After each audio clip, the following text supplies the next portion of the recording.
Welcome into the official Arkansas Razorback 2023-2024 basketball preview show, where all the camera angles are actually right on this preview because we got a few people joining us here as special guest. Of course, myself, John Nabors of the Locked On Razorbacks podcast, as well as 103.7 The Buzz. We have Andrew Ellis of hogsports.com, Scottie Bordelon of wholehogsports.com, and Curtis Wilkerson of hogsports.com as well. Fellas, good to have you in. Appreciate you joining in. We're ready to talk some basketball because this football season sucks. So it's nice to talk about something different. You ain't lying, brother. Let's do it. Man. Yeah. Well, I think that it's we'd be remiss to, get into what we're going to be discussing at least throughout the show because we'll have a few topics to hit. But I want to kind of go through at least this past season and kind of recap it because I know we were all there and present. But to think about like the different things that happened last year where this team went on into the NCAA tournament, made to the Sweet 16, beat Kansas. Just it's kind of incredible to think back upon the wildness of this season or this past season and where, let's be honest, none of us really expected them to get to the point to where they were at and where they ended up in the Sweet 16. Yeah, I mean, it was crazy, honestly. I know they made the Sweet 16, but personally, like I can't help but kind of look back at it and feel like it was almost I don't know, maybe a little bit of a missed opportunity with Brazile and Nick being hurt. I mean, that changed the entire dynamic of the year. So from that standpoint of it, I mean, I think it might have been Eric Musselman's best coaching job to kind of get that group as far as he did. I mean, it wasn't a lack of talent, but it was like, an island of misfit toys without the two pieces that kind of brought everything together. So, nothing really came easy for that group, but I really felt like, after Selection Sunday, things just really clicked. It's kind of hard to put a finger on it, but I remember us driving to Des Moines and being like, dude, are we going to be here for a day and then go back home? Like, I don't know what to think about this Illinois game, but once we got there, it was like a completely different vibe. It was wild, man. I'll never forget that Kansas game as long as I live. Devo was just unconscious. Next thing you know, they finished that thing off at the end, and you got Muss, shirtless on top of press row, and we're sprinting down to the locker room to try to get in there and take that all in. So it was awesome, the embrace between Muss and Devo down there, and just the celebration, the raw emotion. It's going to give me chills forever. It was a crazy, crazy experience. Yeah, seeing some of these highlights is kind of taking me way back. Like that was a good couple weeks for that basketball team. I'll never forget the last few seconds of the Kansas game. I'm trying to finish my game story and my hands are just like this. I can't do it. And then all of a sudden the whole team's over in front of us. Like Curtis said, Eric's on the table, shirtless, and Matthew Muss, who's always sitting behind us. It seems like at these tournament games, he's going as crazy as anybody. And yeah, that was a fun time, dude. And then get to go to Vegas. I mean, what sports writer in their right mind is going to not want to go to Vegas and cover some tournament games? Like it was kind of a short trip, but we made a pretty good 3 or 4 days out of it.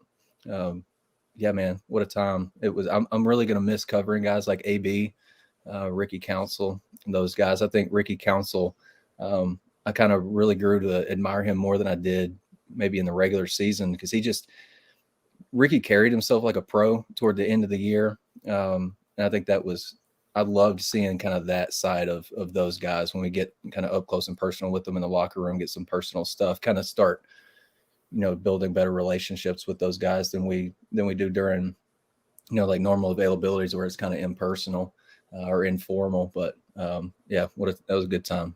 Yeah. What'd you do, Andrew? Yeah. Where were you at during all this? Well, we were in Vegas hanging out. I was in Baton Rouge, Louisiana, watching Paul Skeens actually lose to Arkansas in baseball last year. But, I was just thinking, is last year the official end of regular season overreactions for Arkansas basketball?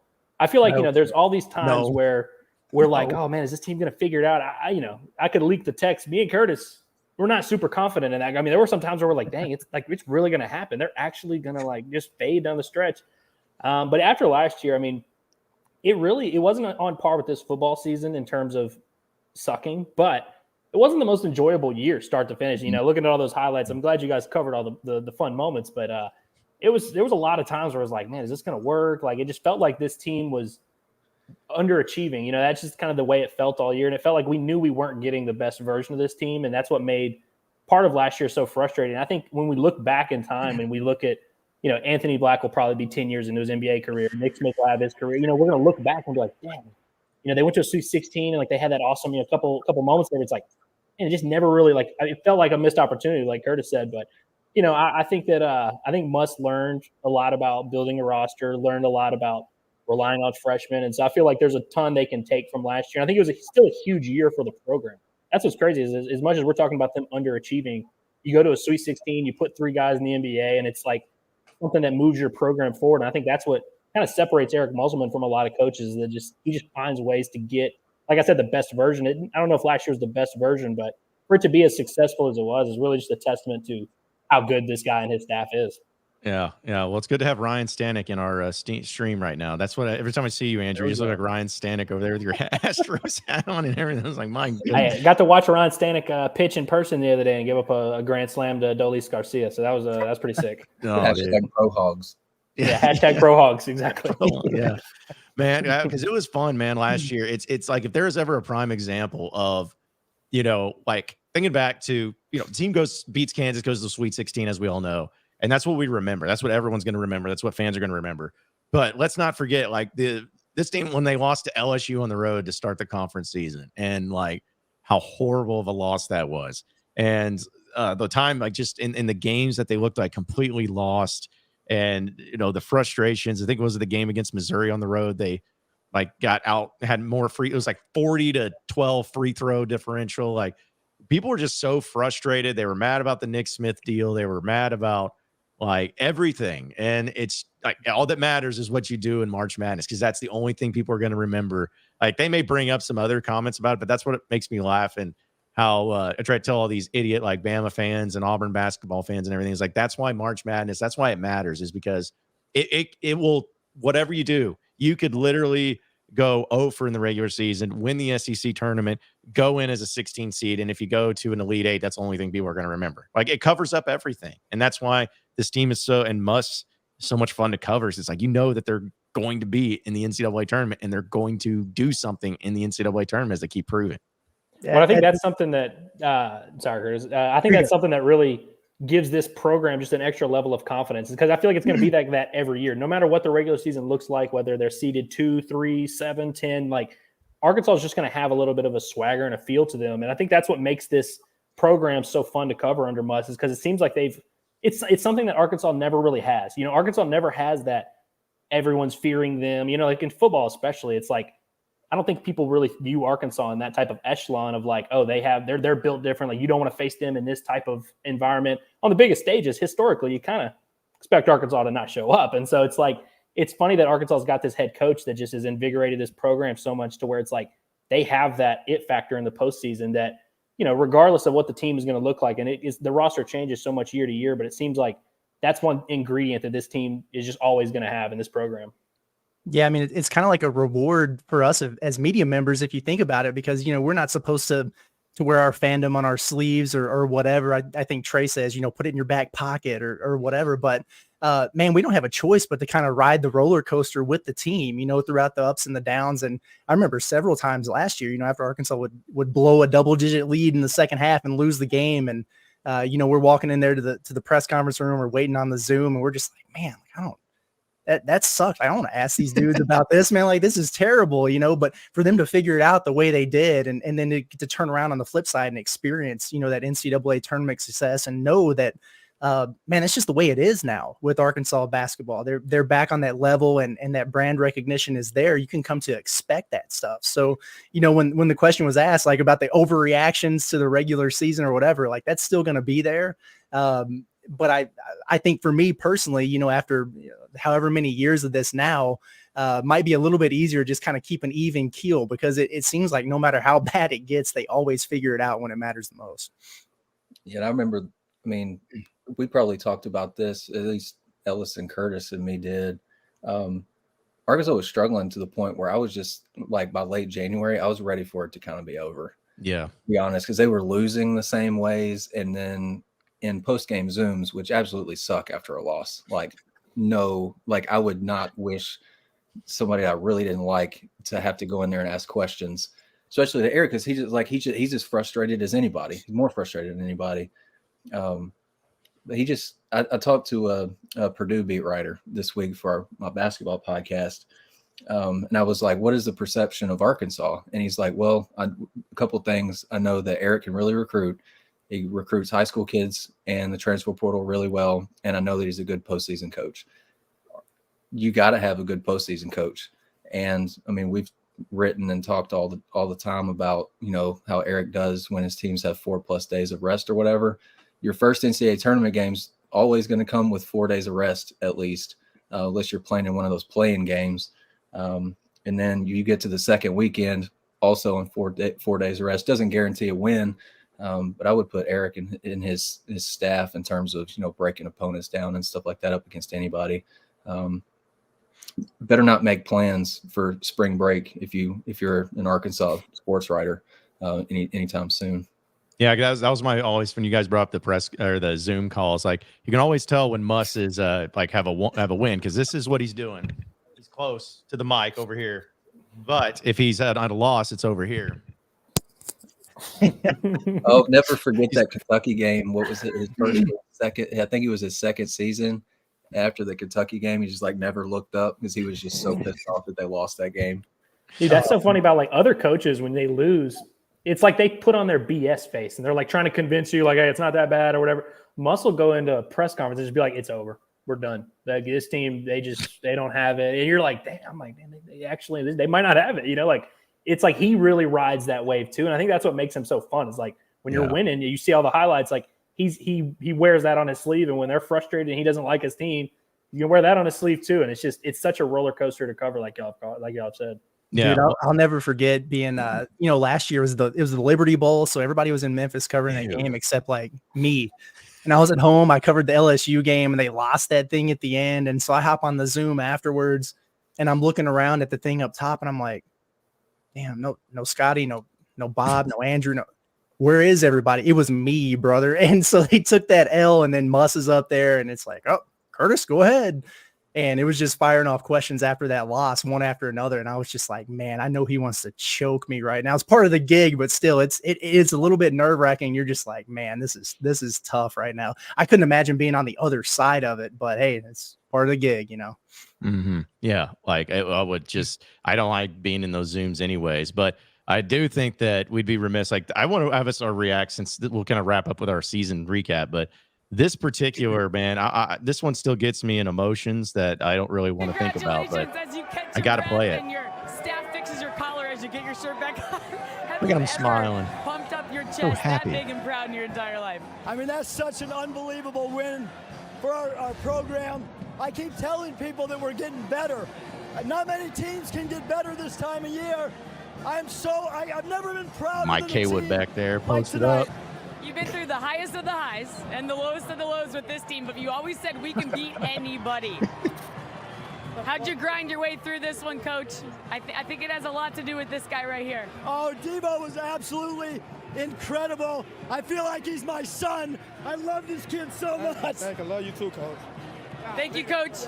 Mr. Davis, that man challenged you this year to be the best leader you could possibly be. You said it took you a little out of your comfort zone.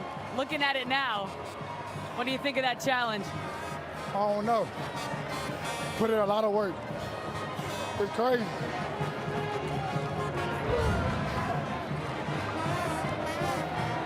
Oh, no, it's crazy.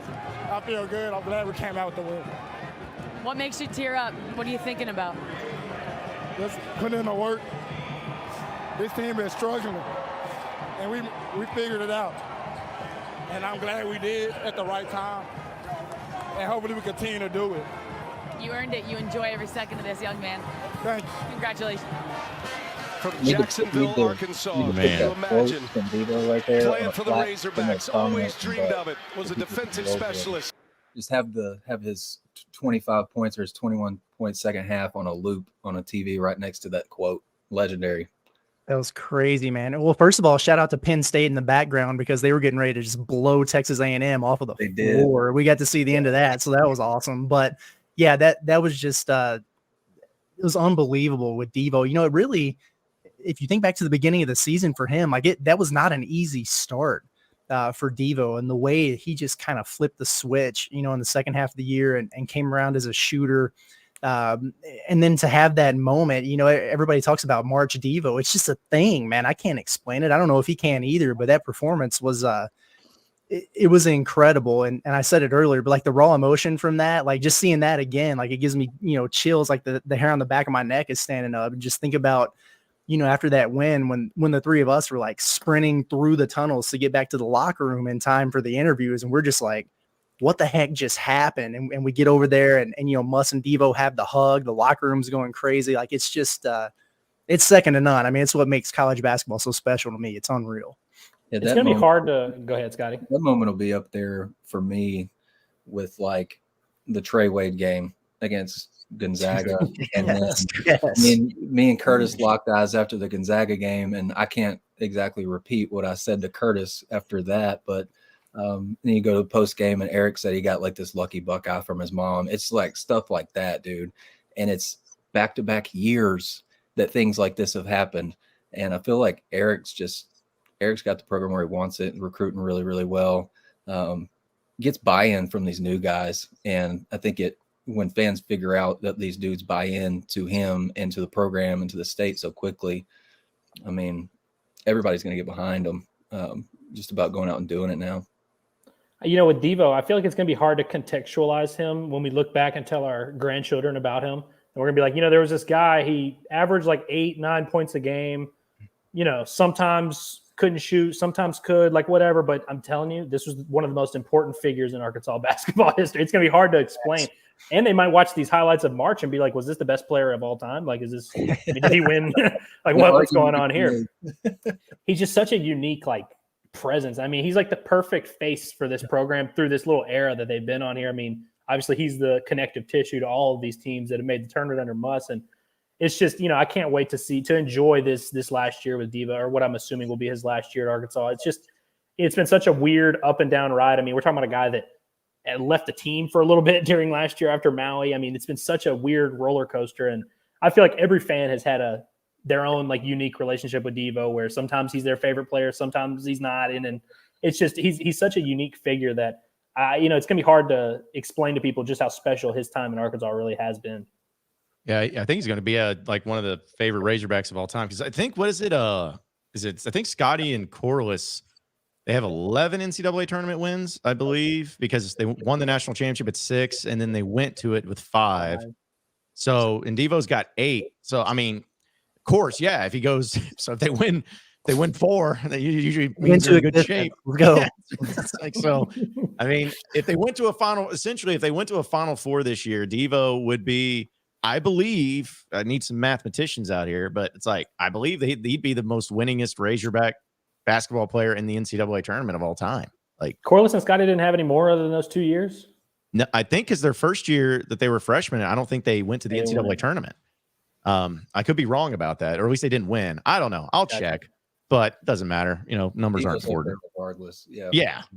And so if they have a big year, they're definitely going to be feeling that. So yeah, we can go on to the next thing. Is like the question I think most people will have for this year is because, every year we feel like, okay, this might be Muss's better team or best team and whatnot.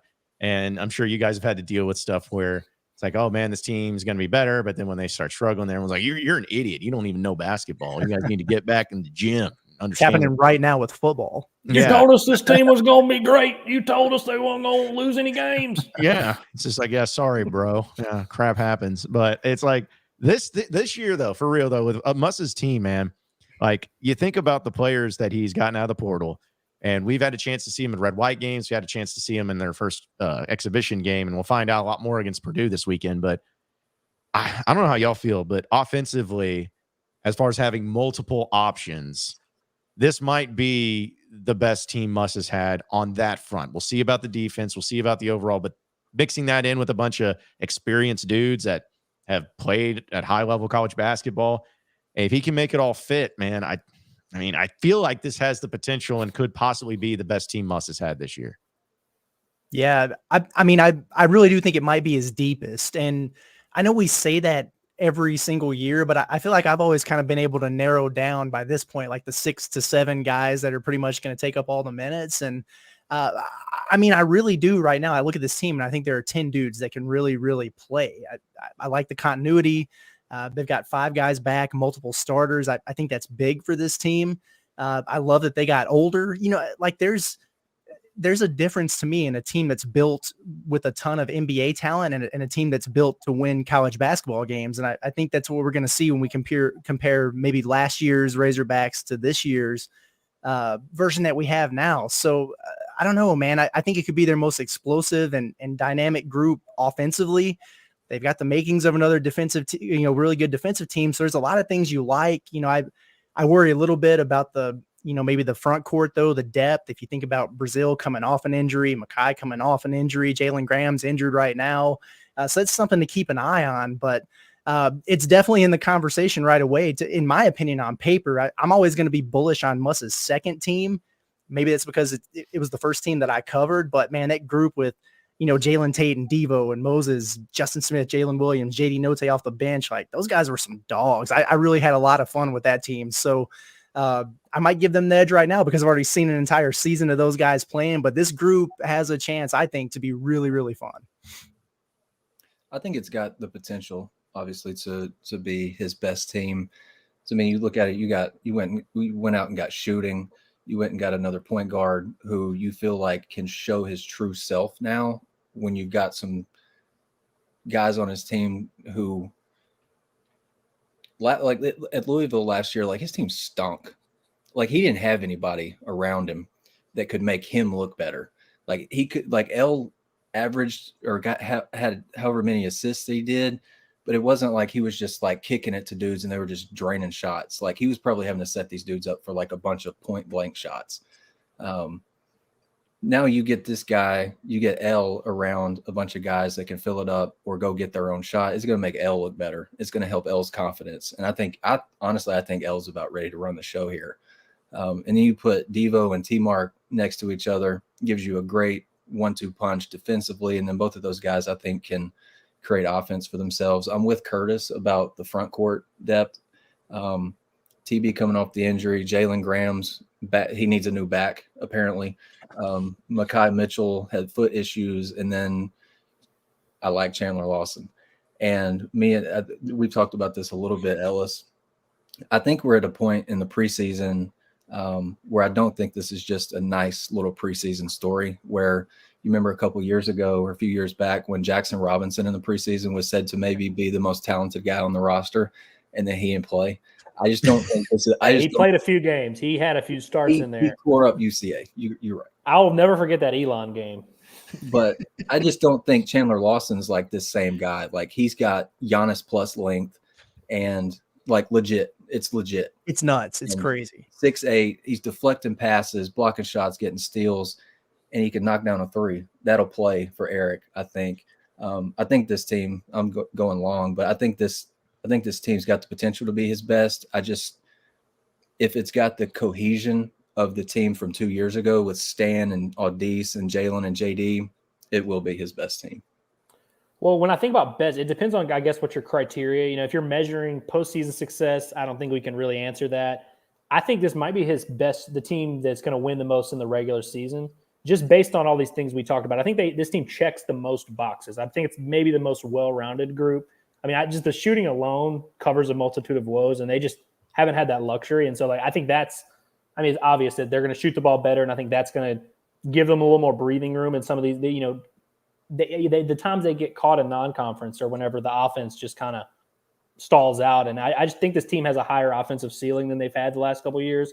And then if you look at the schedule, I think it lines up pretty well. Most of your tough road conference games are towards the end. And so I feel like this team's going to have enough time to kind of build and figure out what they've got. And then earlier in the year, this is a veteran group. It's not going to take them till January to figure out what they've got going on, like we've seen it do the last few years. So I think there's a chance this team wins as much as any in the regular season. And we'll just have to see if this team has that same championship DNA in the postseason, if they're able to make a run. But I think this is definitely the most well-rounded, and you could argue the most deep team that they've had. And so I think that gives them a little bit of flexibility in the regular season that could lead to some more success. You guys know they're going to start like 1-4 in SEC play. Like it's just mark it down, man. Like, and it's going to be so dumb because I was looking at it. Like they get Auburn at home to start, which Auburn will be a tournament team, but then it's like at Georgia and at Florida, A&M at home, and then South Carolina at home. So it's like they're going to find like surely not. they don't find a way to go 1-4 or whatever, because then they go 2 Ole Miss and then Kentucky. So I don't know. That's what's going to be so funny about this is like they're going to in the non-conference, they'll like beat Duke, like win the Bahamas thing, and they battle for Atlantis, like just win all that, and then just lay an egg against like Georgia on the road or something like that. Like it's going to happen. So well, would it be a red flag if they didn't? Like if they just start 6-0 in conference play, is that like is that really what you want? I would be legit worried about the postseason if that happened. Like if they really figure it out, from start to finish and they win 25 regular season games and get in the tournament as a 2 seed or something. I'm looking at that opening round going, I don't know, man. Yeah, well, and I think Muss kind of likes that. Rat traps. If he does. 6-0. Yeah. Well, and like I wonder if like how many like I'm trying to think of like when was the last time, because obviously Arkansas's made it the furthest in the NCAA tournament for the past 3 years or whatever, but it's like when was the last time the team that won the regular season in the SEC like actually made it like far? Because like Bama last year I think was Sweet 16 they lost. Yeah. Year before that was Auburn and they lost in the Sweet 16 I think, or maybe the second round. They made it that far. Yeah, it might have been the second round. I think it was lost to Miami whenever it was. Yeah. So it's like, not saying that's the kiss of death, but there is a little bit of an interesting thing there where, especially that Bama team, like I still can't believe that Bama team lost in the Sweet 16. Like I honestly thought that they were just going to roll, and I think it goes back to like coaching, man, and just being ready in matchups, of course. But like, yeah, you just almost never know. It's just a matter of getting to the tournament. Like 22-14, Arkansas went 8-10 in the SEC last year, made to the Sweet 16. Yeah, finished 10th in the league, man. Dude, 10th. Crazy. They almost played on Wednesday Night Sadness in the SEC tournament. Like, yeah, man. Yeah, and like you mean which they did in the COVID year where they were allegedly going to win the SEC tournament? Yeah. Yeah. Okay, real quick, can we talk about that? Like, there was not a guarantee they were getting in the NCAA tournament because I remember it was like, yeah, we feel really good about our chances. It's like, no way. They probably needed to win the whole thing, maybe at least get to the final day. Like, I don't know, man, because who'd they have coming up? South Carolina. Yeah. And then I think it would have been LSU. On that, and then having to take it down like an hour later. Yeah. Like, they would have had to win at the bare minimum South Carolina and then beat LSU the next day to really be in the conversation. Because, like, they were on the bubble, but they were on the fringe of the bubble, So I don't know, man. Is there anything worse than a conference tournament in any sport? Like, what sport is the conference tournament really cool? And it's like everybody wants to win. I dig it if I'm not having to cover a team that's in it because it's on during it's at 1:30 in the afternoon on a Tuesday. It's perfect, but covering it, no, I don't like it. I'm happy for it because I don't have to do my radio show that day when it's in the middle of the day because we play the games on my radio station. So I'm happy for it. But hey, at least it's in Nashville, not like Hoover, Alabama at the Met, like in baseball. True. Where, like old grandpa can take his kids there every year. So, they never want to change it because baseball's dumb like that. You just got the old traditions of better not take our SEC tournament away from the Hoover Met because the Mississippi State fans with no job like to come over and tailgate for it. Like, great. Like, it's just disgusting. So, they did vote on it, and I think it was like unanimous. They're staying in Hoover. Yeah, I know. Where apparently it rains more than anywhere in the world. It's just a damn... It's right. I don't know what it is. It rains in Hoover every year, dude. Heaven forbid you have it like in Globe Life, like that's been the talk, like where you don't have to worry about weather or anything like that. Like, it's really annoying. Problem solved. Yeah. Hey, so we got a few before we go to the next topic, we got a few people chiming in on our chat real quick. So yeah, hype up this chat, folks. Get the chat rolling. I see my boy Z Beeler putting in work in the chat. Who wins a game of 21 on this panel? How confident? I'll probably give it to Curtis.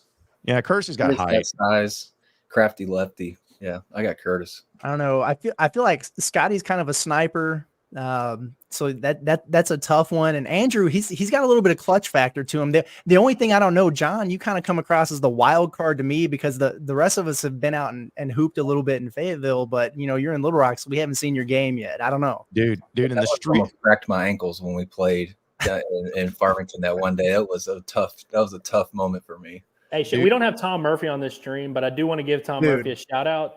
Absolute black hole down there, getting up the board, the ground mound of rebound, dude. He popped his thumb out and popped his thumb back into place and then got right back to it. Dude's a warrior. He's somewhere between Kamani Johnson and like Hakeem Olajuwon. It's unreal. Were y'all on the did y'all play the flag football game? I didn't know if you guys were on the beat yet, like a few years ago. Dude, and I'm not kidding about this because it's funny. Like Tom was like a tight end. He looked like Gronk out there. Like he was just like catching everything and like, yeah, that dude. I don't know if it's like the overall, like, being an Atlanta fan that pissed him off enough to where he wants to be good at sports. Like, I don't know, but yeah, he's my wild card thing is like, I'll throw up BS and it'll go in. Like, that's my game. It's like, I can't make a wide open layup, but man, I throw one over my head, it's going in somehow.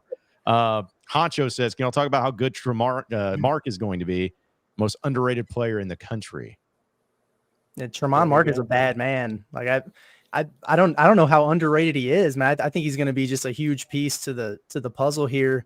But to me, he kind of comes across as like a silent assassin almost. I know he said the other day that one thing they've been working on him with is being more vocal, but he just kind of goes about his business. And, you know, at the end of the night, you're like, well, I mean, was T Mark even out there? And then you look at it and he's got, 12 points, 6 rebounds, and he locked up the best perimeter player on the other end. It's kind of crazy. So I like him a lot. I think he's, was mentioned earlier, like him and Devo on the backcourt defensively. I think that's going to be awesome. They've really hyped him up in terms of the progress he's made offensively, in terms of maybe knocking down some perimeter jumpers. I'm kind of intrigued with him playing a little bit of lead guard, maybe, because you look at it. Yeah, like beyond L. Ellis, you've got maybe not a natural point guard in there aside from, Layden Blocker being a freshman. So I don't know, maybe he's a guy that could do that, but I'm high on Tramon Mark. I think it's a great pickup. Yeah. Yeah. Also, Who Hash says Andrew looks like he just came in from a stint of a pitching rehab stint. So well, I might have torn my UCL last week at Dave & Buster's. They had a little pitch radar machine. I just let it fly. Got 77 miles an hour, and I couldn't move my arm for 2 days. So, 77. I really wanted to crack 80. If I'm going to tear my UCL, I need to crack 80. I can't. I was in front of my girl too. She watched it happen. That was humiliating.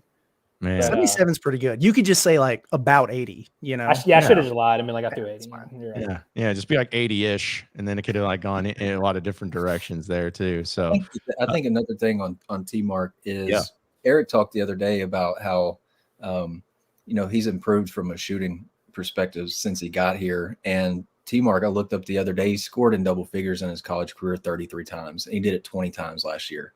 So Duke can score. And nerd out for a second, CBB Analytics got these really cool numbers where you can see like what a player shoots in previous seasons from various distances. And so threes inside 25 feet, 36% last year. Pretty good. And he's got a nice in-between game and crafty enough to probably get to the rim too. But yeah, I'm with Curtis. I think like against UT Tyler, perfect example. He scores 5 early in the second half, teams up with Pinion on that run. And you look at the stats, and he's in double figures. He'll quietly just kind of do that. The interesting thing to me, though, from what Eric said the other day, is he's still learning and growing what Arkansas wants from a team defense perspective. And he hasn't stood out in any bad ways yet, I don't feel like. So that's probably a pretty good sign. Individually, you gotta love him. Like if he can play for Kelvin Sampson, like he can play for any coach in the country. Well, one thing I want to mention on him, y'all mentioned how quiet he is. Also, I want to say Curtis is partial to anyone left-handed. So, like, I wouldn't take his opinion on this like too much here. But I can't argue that. But the thing with Mark is you have this team full of guys who have all been productive players at other levels, at other programs. You would think there would be like a need for them. They're like, oh, I got to prove myself. I got to really show out. But when we see them at practice, you don't get that sense from Tramon that he's like trying to prove anything to anyone. He's just kind of trying to get in where he fits in. I think that's what is going to set him apart and be, have him. He's going to be that guy, kind of like Audis Tony a couple years ago, where it's like whatever the combinations are, Mark is going to be he's never going to be not in your Final Five. Like he's just one of those guys that kind of can play with anyone, it seems like. And I think that he's going to be one that has that winning pedigree that Mush just kind of leans on a little bit. And I like the kind of quiet assassin about him for sure. Yeah. We got a few more comments too. We'll work these pretty quickly. Could as many as 6 guys average double figures on the team? I mean, they could if they wanted. Right. if you wanted to make LLS average in, if you wanted to make you can go down the list. I don't think they will, just because it never happens that way. But I think there's plenty of guys who could be double-digit scorers on any other team. Yeah, I think you could see a situation where more than 6. I mean, it could be 8 or 9 different leading scorers at one point throughout the course of the season. I think they've got several dudes who can. Kind of take over it on any given night, maybe give you 20, on a particular night. But yeah, if they have 6 guys who are averaging in double figures at the end of the year, we're going to be talking about a really, really good Arkansas team. But yeah, I mean, I think they're going to have probably some balance. This doesn't strike me as, the JD Note years where he had to get you 20 to 25 and all the other guys were just kind of, out there and scoring when they had the opportunity. I think they're going to have a lot of options out there for sure. Yeah, I'm also, let's see, I got another comment from Travis says, do we go more than 8 deep on the bench? I'm sure you guys have been asked this a lot, but like I've been telling people, I'm like, man, no, like this ain't fastest 40 or whatever it is. Like this is, if you can play, get on the court, and if not, like maybe next year type of thing. Well, it depends on when. They'll play 8 guys right now, in the exhibitions, but it's like I just think there's going to be a moment where it trims down. Go ahead, Scottie. I think, like Curtis said earlier, I think they've got 10 guys that they feel like they can go out. At least 10 guys that they feel like they can go out and win with. But it's what's Eric's favorite saying, like every game takes on its own identity. Just because one guy has like 15 and 10 in one game, we're going to overreact to it and be like, why is he not starting? Like, especially if it's like a Chandler Lawson off the bench, why is he not starting? Well, maybe the next matchup like doesn't suit him. You know what I mean? Like could be one of those type things. Maybe he does go 9. I don't know. But I mean, look at what he's done in previous seasons, and yeah, I mean, that would be my answer for you. Just look at previous seasons, but I do feel like he's got a lot of guys that he likes. Yeah, my thought on that is like, I think at the end of the day, like we're probably gonna have 7 guys who take a bulk of the minutes. Like that's just the way it always works out. But I do if you look at the box scores throughout the course of the season, like they'll play another guy or two in there. Again, it's based off matchups, kind of like Scottie was alluding to.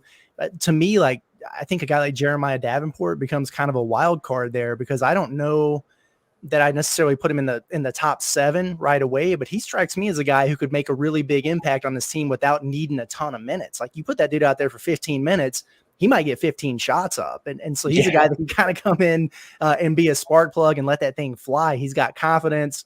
I don't think he needs to settle into the game to let it go, and he can make an impact without maybe having to play, the 30 minutes a game that other guys do. So maybe that's a way they could stretch it out a little bit on top of, if you look at the center position, it's like, okay, maybe Mackay and Jalen Graham or whoever.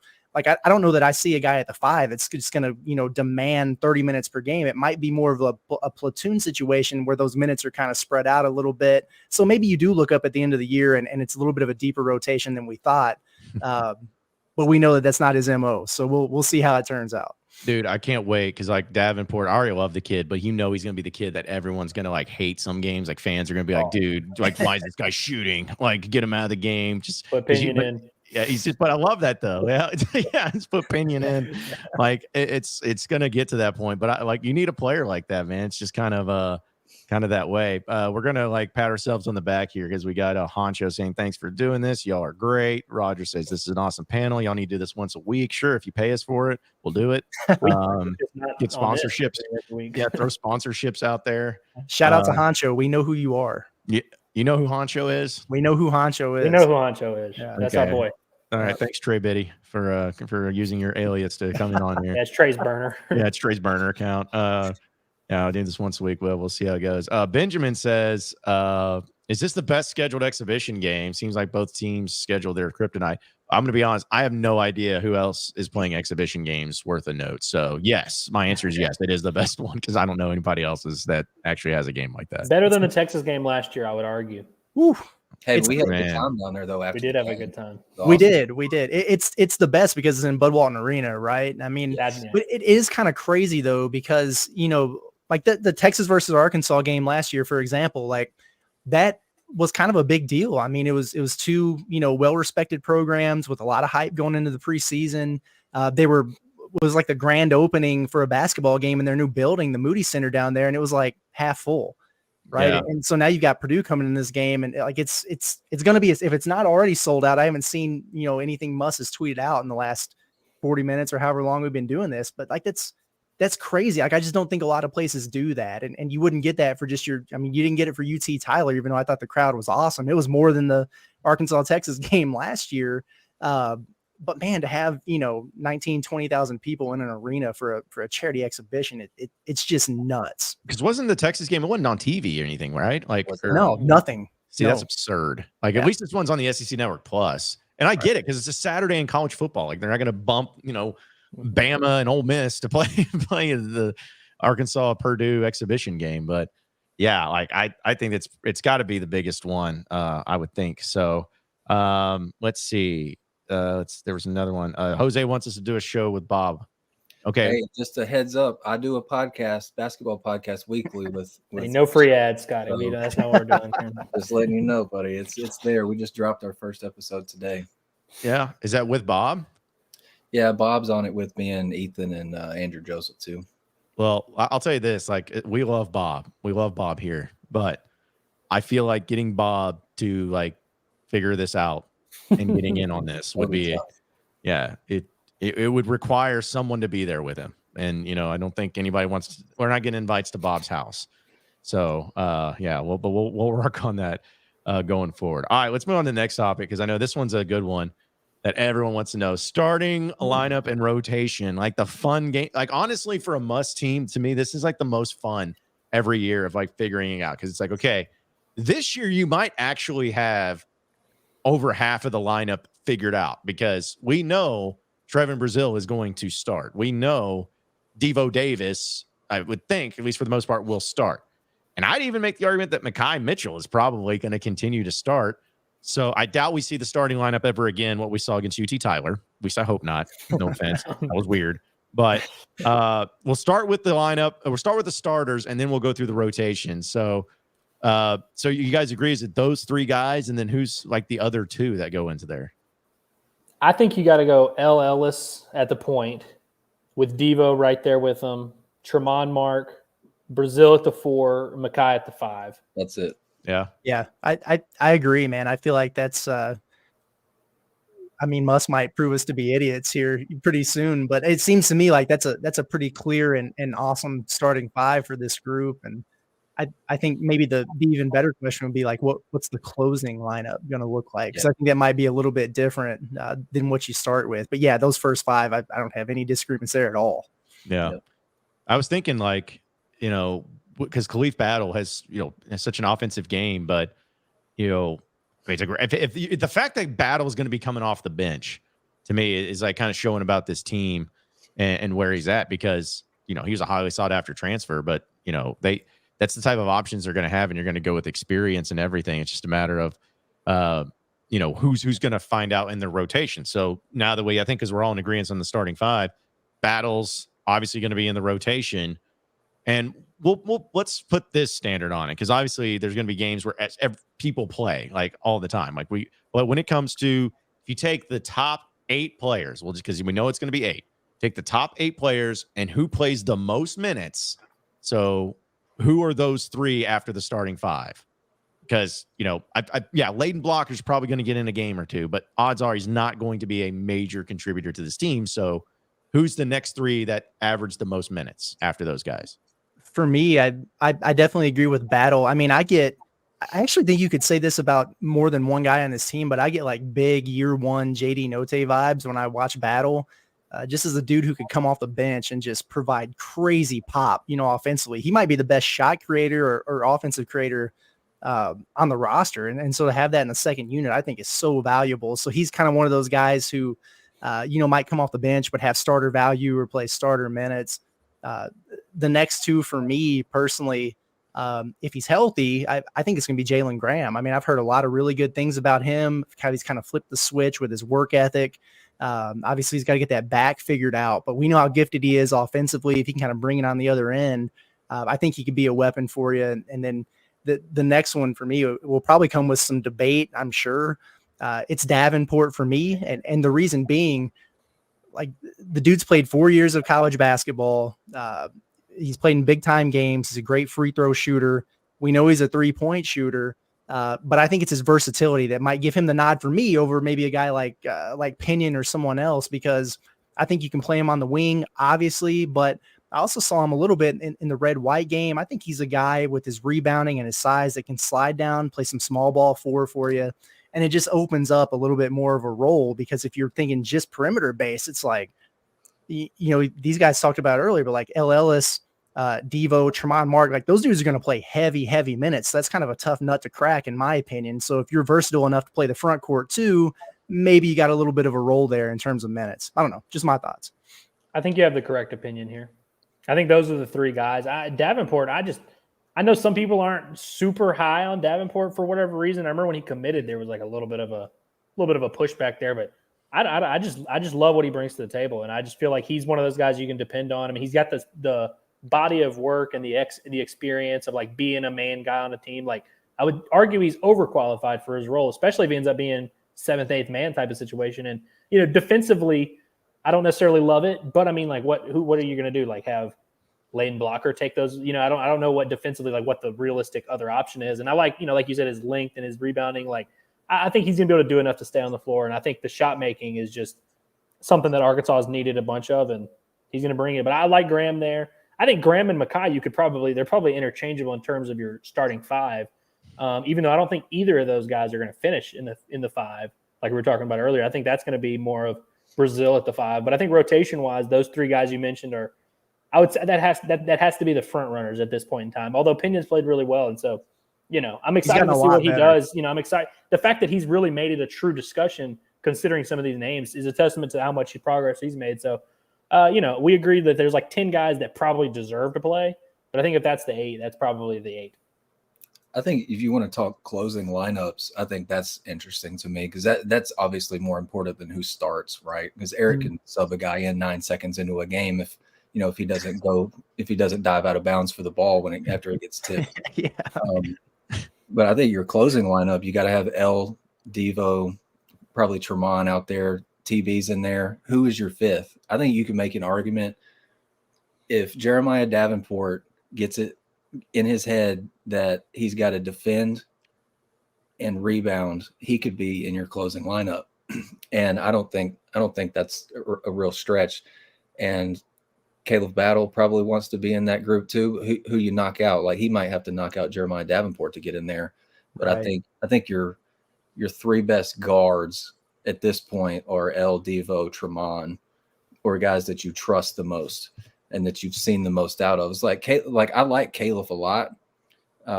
He hasn't done a whole lot, like a ton of stuff on the floor since he's been here. He's just been hurt. Yeah. And Davenport, to my knowledge, hasn't been hurt. And so he may have built up more trust with the coaches to be like, go defend this guy in the last 140 of this game. And hey, if you're open, let it fly, that kind of thing. I think that he will. Davenport and Battle may be interchangeable closing lineups. They both have to defend, though. They've got to get it ingrained that they've got to defend if they want to be on the floor late. And then I think TB gives you shot blocking, rim, like alter shots at the rim, that kind of thing. And he can pull your opposing big away from the floor, open things up for other guys. I think that would be my closing lineup. So can we just establish, is it Caliph? Is that how you say his name? Caliph. Just about to bring that up. Yeah. I've heard Caliph too. That's what I'm rolling with until we interview him. He tells us otherwise. Okay, cool. Caliph. All right. Well, I was over here, What is it about names at Arkansas where like we don't find out the guy's real name until halfway through the year? Like where it just pops up and it's like, oh, actually it's pronounced what? Like, I feel like that's happened a few times here in recent. When he committed here, I talked to a Temple guy for kind of a commitment analysis or whatever, and he said Caliph. So I've just been running with that. Yeah. I'll take his word for it. Yeah. Years. By the way, it was Dietrich Wise. I remember everyone called him Dietrich Wise, and then like I remember senior, he's like, actually, it's Dietrich. I was like, I did not know that. That's new. I used to say Dietrich on that man. I used to always say Dietrich. Dietrich. Yeah. Well, it's Cheyenne, CJ. Yeah, your call. Depends on what mood he's in. Because it was even that player from frickin' Tennessee, Vescovy or Vesco, like it was like Vescovy, people were just calling him Vescovy the whole time, and then like one day I think I heard Chuck Barrett on the call. He's like Vescovy. I was like Vescovy. And apparently that's how you say it. I was like, why does people not know this? It's like Malik Chavis and Malik Chavis. Yeah. Like it makes sense to call him Chavis because of John. You know what I'm saying? But yeah. I don't understand. Coming from Rising. Yeah, I don't understand it, but. All right, so here's a quick one for us because I just thought about it, since we're talking about lineups and everything. Since we don't know really much about this team right now, say against Purdue, Arkansas has a 1 or 2 point lead. Let's say it's a 4-point lead. We'll have the 2 possessions. Say it's a 4-point lead. 30 seconds left. Arkansas has the ball. They're going to foul. So who's going to be the free throw shooter? He's going to be the one in the clutch situations, have to go up there and knock down free throws. Who's the Chris Likes? Is that what you're asking? Yeah. That's exactly what he's asking. Yeah, that's exactly what I'm asking. Exactly. Just this double the size. Like, who would it be? Like you got L inbounding the ball to Devo, right? Makes sense to me. I'm living and dying with Devo. Like he's your guy. You trust him in March, you can trust him in November or October, whatever month it is. Yeah. The beauty of it with this team, it's kind of crazy. Like I think, the 3-point shooting, everybody was stuck on that last year, but they really struggled from the free throw line for a lot of the season. That's uncharacteristic. You don't see that with Muss's teams. It's such a big part of what they do is drawing FTAs. He talks about it all the time, and they weren't knocking them down. And that's probably a reason why they lost some of those close games. But, we talk about like the shooting that they added in the portal and whatever, but like these dudes almost predominantly all make free throws at a high clip. Like he said the other night, Battle was one of the best free throw shooters in the country. And it's true. He was like 90%. Tramon Mark shoots it at a high clip. Jeremiah Davenport shoots at a high clip. Ellis, like all those guys who they brought in from the portal who, you would expect to be in the rotation. They're all good free throw shooters. So, I guess time will tell like who's got the ice water in their veins, like for those clutch situations like that, but you've got a lot of options based on, their track record throughout the course of their careers. So it's kind of a good problem to have. Tougher question might be who's inbounding the ball. Yeah. You feel good about all the guards, pretty much all the I kind of like Devo inbounding it. I kind of like Devo inbounding to Caliph/Khalif Battle. Dude's from Philadelphia. He's not scared of anything. He's a great free throw shooter. Like actually, statistically, he might be the correct answer here. His mentality, something about. We haven't gotten to spend a ton of time with him, but I just really like his real dude. I really like his vibe, that. Man. He has that kind of feel where it's like he's just looking around and he's like, I can score on everyone in this room. Like he just has that feel about him. I'll tell you one. 0 this year. The number of people that can guard him. A random thought that entered my brain while we were talking about this. If I could have any Razorback of my lifetime to shoot a free throw, Daryl Macon. I don't know what. I love when it is Daryl Macon. I think this was that Vanderbilt game where he like had to make 3 free throws and just nailed them all. Something about watching him make those, like it just looked like I was like he'll never miss any of these. Like it just seemed like he could make as many as he needed. Dude, we had a conversation like this. We're getting off topic. I don't care. But like we had a conversation like there was just certain guys like even in that Mike Anderson era where they may not have been like the best players or like all Americans or like most memorable, but like it's kind of like Jalen Barford. If there was a ball, if they had a ball in transition, Barford was getting it was going to go in. Like he was tilted.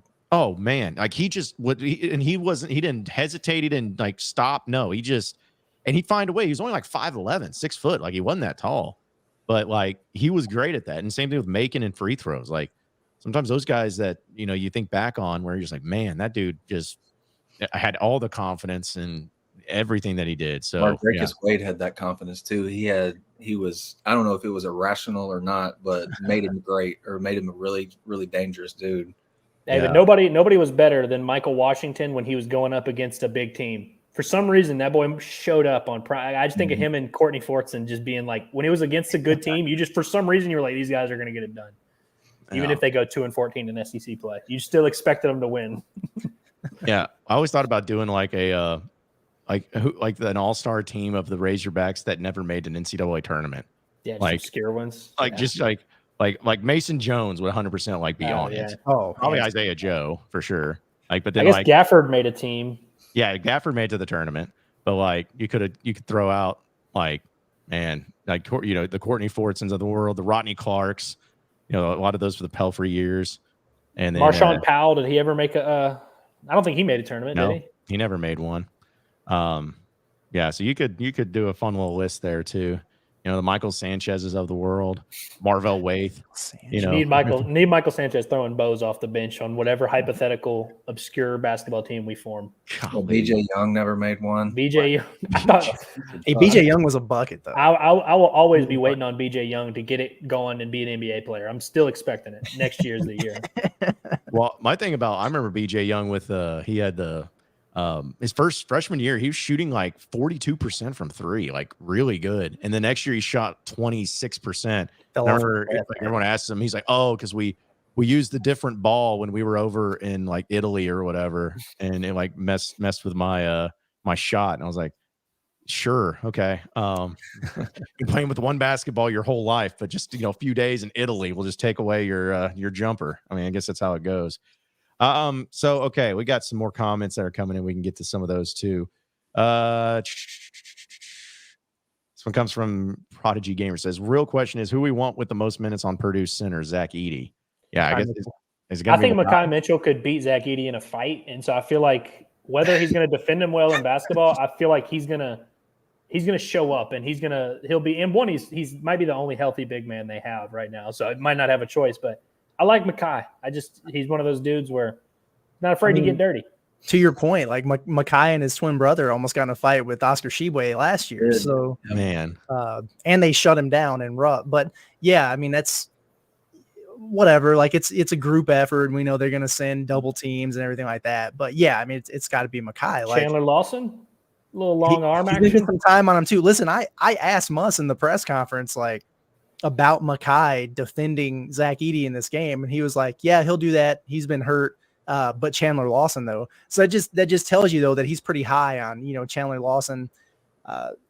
Listen, like if you can't replicate a 7'4" body, at least you can have a 7'7" wingspan to kind of make up for a little bit of it. So he's gonna see some time on him for sure. I wish that Graham was healthy. Not that I necessarily think he could guard Zach Edey, but like that's kind of the thing we want to see. Like we know Jalen Graham can score, right? But can he, hold his own down there, or at least just play physical enough and keep him off the offensive glass? Like it'd just be a great opportunity to see him in that exhibition setting that doesn't really count to get that kind of chance, because it's crazy if you think like the season ended last year against UConn and people were jumping on the, Adama Sanogo is the most dominant big man who's ever played in college basketball. Muss has to go get somebody just like him thing in the portal. Well, they didn't do that because like it didn't fit the blueprint of the roster they were trying to build. So they've kind of doubled down here with guys like Mekhi and Graham and TB, and you go pick up, Chandler Lawson's not a true center, but is that going to pay off for him? They're going to have to maybe use some different strengths and use their length and athleticism to overcome what they don't have in terms of a 7'4", 300-pound body. So I don't know. Curtis is going to scoff when I say this, but I really think, and this is not my answer to the question, I think you got to get Bay Fall some minutes here. Because, like, when are you ever going to – I mean, if there's any way you could get – I'm not saying because he's going to shut down Zach Edey. I'm muting his mic because I'm not going to deal with that stuff right now. It's like, about being fun. Come on, man. Like, listen, what better way to get your freshman big man some experience? Like, hey, just go guard the best big in the country and see what you can do. And let him sink or swim. And he'll sink, but let him sink. It's like – just don't get caught behind him. Like, that's the thing, though. Like, to your point, though, seriously, like – Bay Fall, he's 6'11", he's got a 7-foot plus wingspan. He's 200 pounds or whatever. Like if you get caught behind Zach Edey, like he's going to push you in the rim. He's going to do that to anybody. Sure, but let him do it. I mean, like when is Bay Fall going to get a better look? You know what I mean? At being able to go up against a guy this caliber. I mean, like especially in an exhibition game, because it's like if he gets cooked, you live and learn. And then if you give up a bucket, can you beat him down the floor for a layup? If you can, then hey, like it's a net zero there. So. I mean, pass in transition to finish it. Maybe, exactly. We'll see. But it's like, it's just like everybody was so up in arms about it. It's like they don't grow, 7'4", 300-pound men on trees. Like so, you don't have to match that. Like you have to find ways to counter it. And so I think that's what we're going to see with Arkansas. That's one thing Chandler Lawson was talking about. Is like, hey.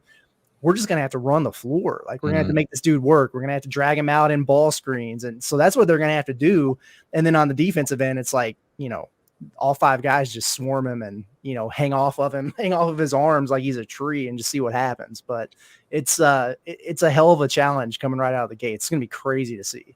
And one thing you've never seen, like with Arkansas under Eric, when they're playing a guy on the interior who is a presence, if they have played the guy from behind, it wasn't on purpose. Like the kid was just like had made a mistake. They're going to front him. And then if you're that guy who is fronting Edey, you kind of got to depend on your backside help to help you out. Like it's like Curtis said, everybody said it's not going to be a one-man thing.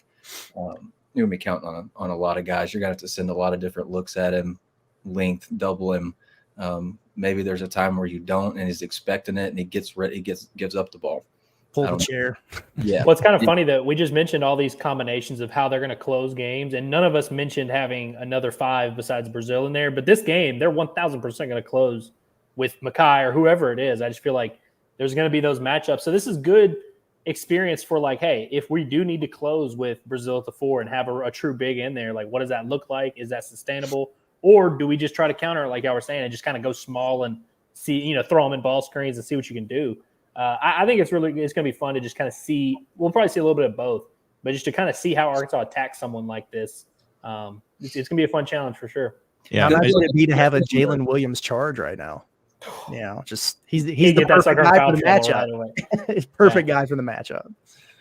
Yeah, getting maybe like a Chet Holmgren in foul trouble type of deal, like they did against him in back in the tournament. And like it's funny, like how often have you probably like the fact that there's going to be a McDonald's All-American in this team and he's probably not even going to play that many minutes this year is like, like you think about like, and I'm not saying this in an insulting way, but you think about like the Mike Anderson era, like what if Arkansas got a McDonald's All-American, it's like this guy's not even just going to play. He's going to be the guy like immediately, right? And now it's like, but it shows the talent and the experience of the team that you have where it's like, yeah, this McDonald's All-American we got, he may play, we'll see. Maybe he'll get better, but again, it's just wild to me, and then that's the concept of it too. All right, so we've been going for about an hour, so we can start to get closer to wrapping up, and we can maybe into some questions too, and we will have a ticket giveaway for people in the chat, so be ready for that one. All right, so final season predictions. Now we can do this however you want. You can do it to where if you got actual win losses, you can do it of just like, okay, where do you think Arkansas is seeded in the NCAA tournament? This is completely up to y'all as far as what you think is going to happen this year, but just overall, what do you think? And I guess Andrew, we can start with you. Like, what do you think is going to be the final result? Not just regular season, but just season in general. Me and Curtis did an exercise and we posted it where we did our game by game, or not game by game, but we gave a final prediction. I wish I could find that. Overall result, I'm going to say they finished top 4 in the SEC in regular season. I don't know if they're going to win it. I just think that they're going to really be in that mix. And those last 3 games that they have, I think they have Kentucky and Bama on the road to finish the season, or somewhere, maybe they're 2 of their last 3 games. But I think they'll be going into that stretch with a chance to win the league. And whether they win or not, I just think they're going to be in that mix, maybe 11, 12, 13 conference wins. I think, and I think the non-conference gives them some real chances for RPI boosting wins, which we, a couple of years ago, you remember we didn't really see much of that. All the teams they played in non-conference ended up being worse than they have. I don't think they're going to have to worry about checking the RPI every day and seeing if it's, up. And I think they're going to have enough big quality games that they're going to be fine. So I'm looking at a top 3 to 4 seed in the NCAA tournament. I'm going to say they get back to the Sweet 16. I'm basing that off of nothing. It just came into my brain, but I'm going to say it off a must. Yeah. I'm going to base it. Yeah. I think they're going to get back to the Sweet 16 and we'll see where the chips fall. And it's called the net ranking. It's not the RPI anymore. Yeah. They don't do RPI. It's BPI is still a thing though, right? Yeah. It's called the net, BPI, which it all makes sense. That page used to be way cooler. Back in 2013, ESPN's BPI, RPI page was awesome. And it had detailed of here's your best wins, here's your whatever. Now it's just here's every team ranked 1 to 37. Yeah, a lot of things at ESPN used to be cooler back then. I'll just real quick before we continue on, but you talk about the schedule. Yeah, it is kind of bull crap that Arkansas and they end the season at Kentucky and then LSU at home and then at Bama.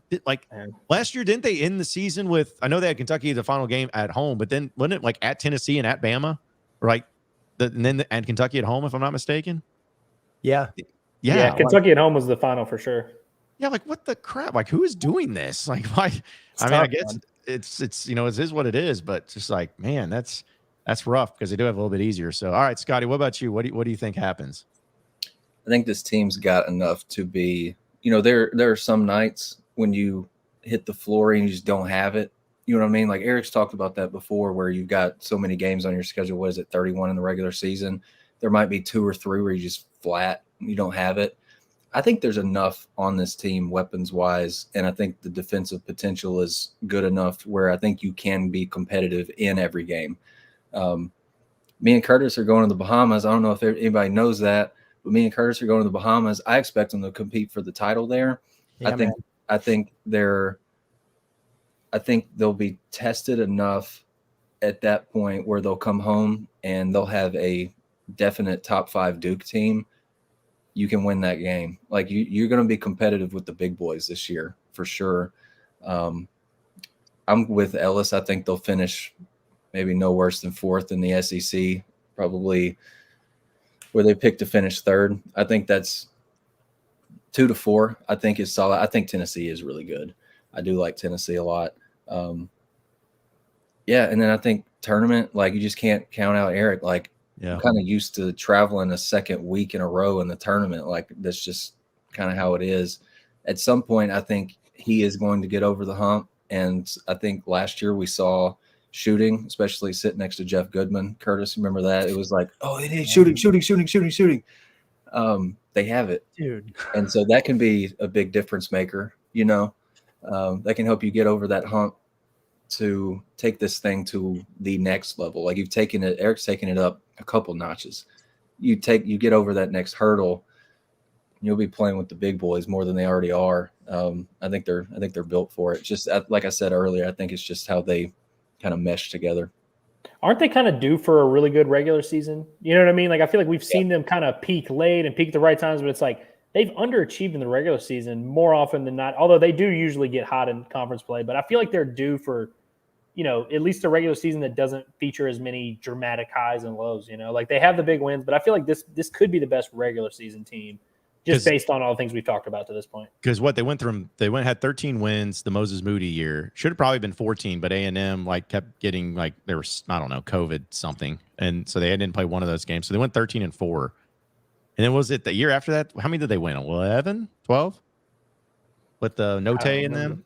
I guess I'd have to look that up. It might have been it was probably 12 or 13 because weren't they alive still for the regular season title, going into that last weekend? And they lost. They wound up the 4 seed, but it was okay. You're right. They were 13-5 that year. Okay, so they did get 13 wins, and you're right because if they lost to Tennessee on the road by 4, and gosh, I didn't remember this. They got smoked by A&M at home to end the season. Do you guys remember that? Yeah, why do I not remember that? They lost to I guess it was A&M, in the SEC tournament, and then you guys remember Selection Sunday? Like Muss was.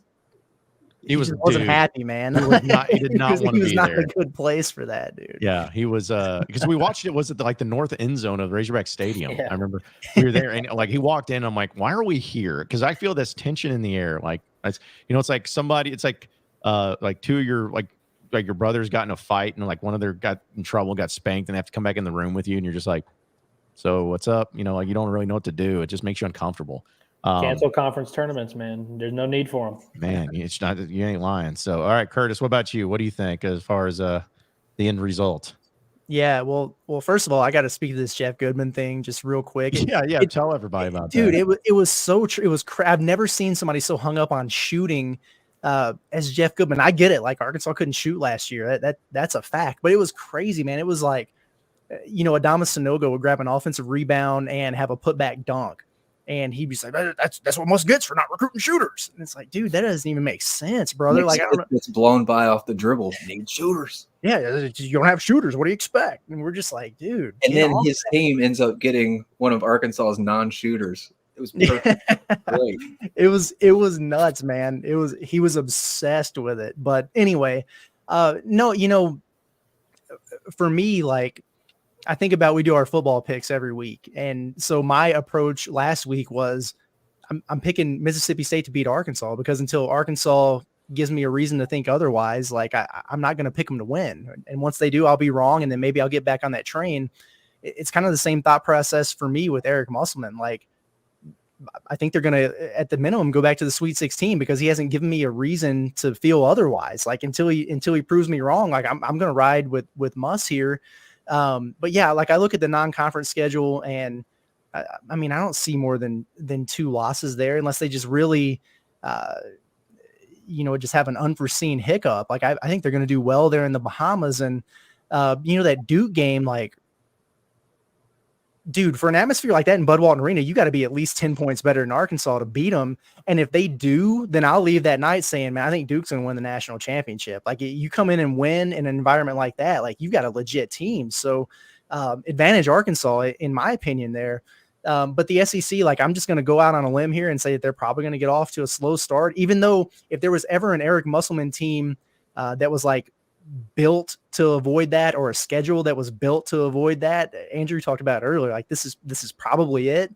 But I'm just going to assume like they're going to lose a game or two there that they shouldn't and get off to a slow start, but they'll figure it out. I think the goal of that top 4 seed in the SEC tournament is important. Like, get that double bye to where you're not worried about playing, maybe 4 or 5 games or whatever it is. Like, just, like whatever, nobody cares about that. And then, I think that would put them in a position to be, a top 4 seed in the NCAA tournament, and bare minimum get to the second weekend. We've been looking, every time we get together, every time we chat about like the possible destinations of where we could follow this team in March Madness. So listen, man, there's some good places to go. Like, this is not the year to leave us hanging. Yeah. Cause what was it? If they make it to the second weekend, it was Detroit was like the worst place, but then the other ones was, it was Dallas where the Mavericks play. It's TD Garden in Boston where the Celtics play. And then it was the crypto, whatever it is, the old Staples Center, but where the Lakers play in Los Angeles. Crazy. So, Musk would be pissed if he did not get a chance to go and play in LA. Like, yeah. Like, they'll end up in Detroit, which I don't think anyone would care because it'll be like still great. But that'd be like ending up in Buffalo instead of San Diego a couple years ago. I've done the NCAA tournament in Detroit. Let's do something else. Was that the Butler fiasco? Is that? Yeah, that was Dan Gafford's NCAA tournament loss. It was a whole mess. Yeah, because and everyone's like, let's do Dallas, but I think Arkansas the last time they had a tournament game in Dallas was Bucknell, and losing that one. So, yeah, but those were different times, and so this is a different coach. So maybe they can redeem themselves. As far as my prediction go, I mean, obviously you guys covered it all, but I don't know. I was looking at the SEC schedule, and there's like some games in there that I feel like Arkansas is just going to win. I feel like even if I look at all their home games, I know you just expect to win them all, but besides really, and talking about SEC play specifically, I mean, Tennessee and Kentucky to me are going to be the toughest, but also A&M, because that matchup's weird. Like A&M does great against Arkansas every year, and especially at their place. So you never know, but still, it's like I look at that schedule. Going to Ole Miss and to Mississippi State's sneaky weird because I think both those teams are going to be pretty good. It's hard to win, man. Yeah, and Chris Jans is a good coach, and you got Chris Beard down over at Ole Miss, so it's crazy. Then you go to Alabama at the end of the year. So here's the thing: is like I think they're going to be a top 4 team in the SEC as well, but I think they get to like 12 SEC wins. I think they go like 12-6, just because I think the road games are going to be pretty tough and they'll lose some of those. And overall, I think if you can just get, I think that they'll be at least at worst a 5 seed in the NCAA tournament at worst, and I think more so of like a 4 or 3 seed. But if they get to that point, we don't never know NCAA tournament, anything can happen. Like, you got to trust in Musk, but dude, like Purdue, like we're the team Arkansas is playing this year. I guarantee you there's zero reason why they should have lost to Fairleigh Dickinson or whoever it was last year, but tournament's scary. And I just hope this isn't the year, hand to God, that like Arkansas wins the SEC regular season. It's like 31 wins and then loses as a 2 seed to like a 15 seed. Like, we've talked about this. If it happens, I think me and Curtis and Scottie might be responsible, because we've talked about how like they probably are due for a stinker in the tournament. Like they haven't had anything crazy happen. Like it feels like they win the games they're supposed to win, and they usually lose to the team they're supposed to lose to. I don't really want to speak any of that into existence, but I mean, it's just a thing that happens, and so it's like the more that Arkansas does this, there's gonna be a year where it happens. And dude, they were this close to losing to Vermont. Like, people forget that. Like, it was this close. That was uncomfortable, man. Yeah. Like, and even the San Diego, or not saying, I keep on saying New Mexico State, with old boy. They got down 14 first half. Yeah. Yeah. And and it was like a low scoring. Wasn't it like I think Arkansas scored. That was New Mexico. Yeah. Points. New Mexico State. New Mexico State. That was crazy. Yeah. Fest in that arena that night. It's like the only thing that happened in that game was just these Tony guard, what's his name? And that was Allen, that was the game plan. So that pretty much is it. That Oral Roberts game too, man. But were they like? At least that was in the Sweet 16, but they were 15 seed. Yeah. Because A-Smith got a shot off, dude, man. At the end, I thought that was going in. We think about Devo making that jumper, which was awesome. One of his best moments. But like A-Smith had a decent look, man. That was scary. You want to talk about your heart being up in your throat, like, whew. Yeah. So Is that kid still in college, by the way?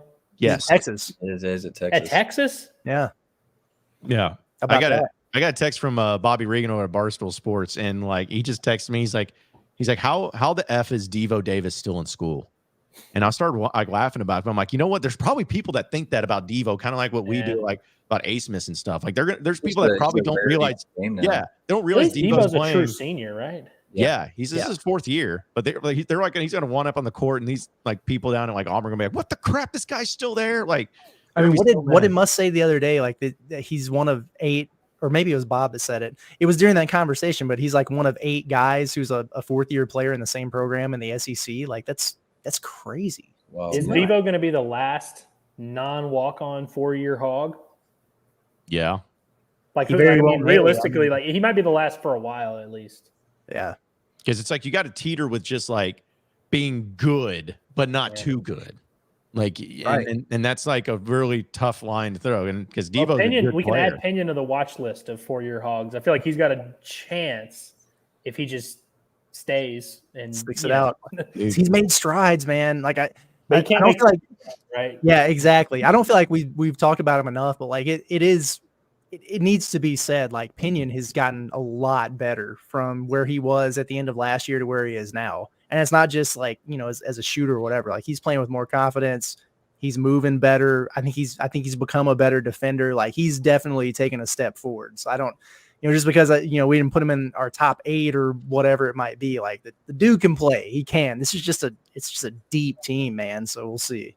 Well, one thing about Pinion I like, so last year when he would play, I felt like he didn't move a ton without the ball. Mm-hmm. And so it's like, he could shoot and space the floor, but it's like, it's not like teams are having to run around. When we go see him at practice, he's running off of screens, baseline to baseline. Like he's going all over. I think that's going to be a huge key for him is kind of being able to not only knock down those shots that he's shown he can knock down, but just getting to his spots and going up with confidence. Like he does definitely seem like he's just taking that next step that you want to see guys take. All right. And real quick, I got some for some quick answers you guys can give too. So I got some odds.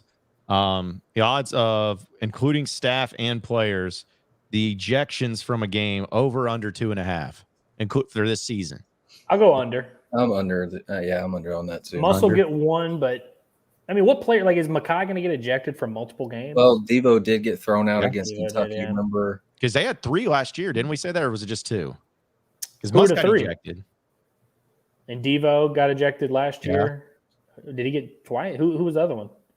That's what I'm saying. I didn't know if it was 2 a couple of years ago. Tate got tossed in that Bama game at the very end. So dumb. Mm-hmm. Did Audie's Tony get ejected from, or am I crazy? Like, didn't he throw a high elbow or something? Yeah, we looked that up and you were right. Yeah, he did get ejected. Okay. And then was that the same year that Devo hip checked the dude into the scores table? I think so. Yeah. Northern Iowa kid.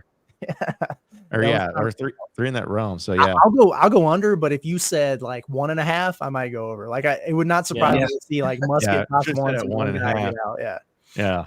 Because I think the ejections are always fun, like part of the team and the coaching staff. Because I think Muss is he's gonna find his way to like get. I don't know. Who knows? Maybe it's Purdue. Like he might get ejected, and I think that counts. I wouldn't put it past him. Well, if there was a line for Muss getting ejected in a season, it's got to be like minus 850 or something like that. Like he's overwhelming favorite. Yeah, which I mean, just a matter of it's kind of sometimes the weirdest games that he gets ejected in, though. Like it's like when he needs to make a statement. Like the Oklahoma game. The Oklahoma game a couple years ago was like, he probably that game was awful and he was like terrible and he was pissed off about it. But then there was like that one. It's like the non-conference game against like, Dartmouth or whoever. Like that. It just. You're like, why? Like, what are you so mad about? Like, what's the problem? So, yeah, he's got a rhyme to his reason and everything. Also, the other odds is that, Travis says he got teed up against Rogers State. Yeah, we're not talking about teed up. We're talking about, actual like ejections, which will be a lot. He also got a tech in Europe when they were overseas. Kamani almost got ejected in Italy. He squared up on that dude. Remember that? Oh, yeah. Gosh, sport special. Yeah. Yeah, I love can we remember the L that Muss threw to the San Diego State fans? And always. Man, that's iconic too. So, but all right. Well, here's the thing, guys. It was great. I feel like we went pretty long. I had a great audience too. So, with everything included, we had pretty much 200, well over 200 watchers at each point in time. So very nice. Awesome. Because of how great we are.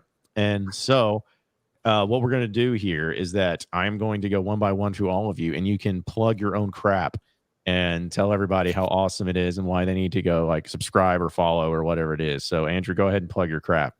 My Twitter is Andrew Ellis 24/7, as you can see right there. Let me see. What's my Venmo real quick? Yeah, right. Venmo is Pierce Ellis 97, PIERCE Ellis 97. So if anyone's there, that's my plug I got. The Ryan Stanek vibes mixed in with like Danny McBride from East Down and Down, man. It's like it's just like you're flirting with it. So yeah, he needs the money. He needs the dudes.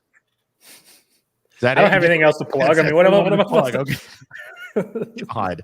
All right, Scotty, what do you want to plug, man? Let them know. Yeah, you see my Twitter handle, NWA Scottie. Find whatever I write and record and all that at wholehogsports.com. Write for Hogs Illustrated too. Our basketball preview issue is out. Got a cover story on Trevor Brazile. I think there's some things in that you might not know about him. Might be worth your time reading. And then the basketball podcast at Mid-America, we do that show once a week, and it'll have Bob Holt on it. Oh, man. I didn't even think to point people to my work. I didn't even think about that. Yeah. I mean, smart though. He was like, "Hey, send me some money." I'd much prefer you Venmo me $5 than read any of my work. Yeah, it's probably more worthy to actually be sending you money than just reading your crap. So I'm sure it's more beneficial. So Curtis, you can do yours as well. Yeah, well, thanks for that. No, you guys see the Twitter and obviously we're over at hogsports.com, so you can check out all of our stuff over there. Andrew does work. Actually, he puts out some good content over there. We're kind of a dynamic duo. A lot of people call us like a modern day Mario and Luigi. Which, hey, like I'm fine with that. Italian plumbers, it's cool. It works. But no, in all seriousness, hogsports.com, that's where it's at. You can find me and Andrew over there. So, wait, Travis wants to know, just so Travis gets it, it's PIERCE ELLIS 97. Man, yeah, we're doing it wrong. Why we put our Twitter handle? Yeah, y'all talking about read my work, all this stuff. Hey, one thing y'all should do. We love it when y'all do this. If you read any of our stories or any of our content, be sure to screenshot it and post it, but like don't tag us in it. Don't give us any credit for it. We love it when people do that. That's the best. And just act like you did something and you had it. Yeah. Also, I appreciate all you guys having the right angles on your cameras and not holding it up to where we just don't see anyone's we And does that happen? I've seen it like somewhere. I don't know. I watch a lot of videos. Yeah. So yeah, we appreciate that. And also the Locked On Razorbacks podcast, you can follow me on there, subscribe wherever podcasts are found. And I do a Buzz show sometimes from 1 to 4 and 103.7 The Buzz. But no, I was hoping that one of you guys were going to do like your Trey Biddy. What does he call it? The Hog? What is it? The Hogcast or the thing that he does? Hog Sports Live. Yeah, we should plug Hog Sports Live. Me and Curtis are on there every now and then. Yeah. Because Hog Hoops Live. Dude, and Hog Hoops Live. Basketball about to start kicking up here. Yeah, nobody darts into the camera than this is Trey Biddy with hogsports.com. Like just really real close. Yeah, he's like talking through my soul. So yeah, voice of the people. Yeah, all right. And so everyone that's been continue to watch and check it out. Yeah, I gotta say this. Dalton saying, "Don't forget Ozarks to go." It's like, yes. Yeah, no, it's I'll tell you what's not a disappointment. Yeah, Ozarks go. Oh man. So hey, we got compliments coming in. Cream of the Hogs media crop right here. Thanks and salute. Thanks, man. And he also says, "Go give Andrew a fitted Rangers cap." I was worried. Muss was wearing his Rangers gear the other day. I'm glad I wasn't wearing the Astros hat that day. He's gonna chirp me a little bit. Yeah. So, okay. So here's the thing real quick too, because I said we're going to do a ticket giveaway. Yeah. And I started thinking about it. I'm like, dude, this could be a disaster of trying to figure out who to give the tickets away to because of how it's streamed. So this is what we're going to do. So that way we all benefit from it. And the person who wins this benefits from it. And it's easy to find out who it is. So this is what you have to do. You watchers and listeners and everybody got a family 4-pack, as we like to call it. 4 tickets together for Arkansas and Purdue. So here's what you got to do. You got to be the first one to tweet at me, BuzzJaw Nabors, a screenshot of you subscribing to the Hog Sports YouTube page, the Whole Hog Sports YouTube page, and the Locked On Razorbacks YouTube page. You send me the screenshots, 3 screenshots, and proving that you subscribe to all 3, and you tweet them at me. First one gets the family 4-pack to Arkansas and Purdue. So that way we all win. It's big. At least in some regard. And the bosses don't get pissy because we didn't help them out, like add another subscriber. So there you have it. First one to do that, a screenshot of subscribing to the YouTube page of Whole Hog Sports, and Locked On Razorbacks. Tweet it at me. We'll get you the family 4-pack, first one to do it. So, fellas, appreciate it. It was fun. Glad we could actually talk about a winning product for once. Feels good, man. I know. I can't wait to check that out. Oh, yeah, and Hog Hoops. I think the tickets should go to Michelle Rava. I think she should get them. I think she needs to change her last name on there before she gets anything. Yeah. That's what I think. Oh yeah, now I see who it is. Okay, yeah.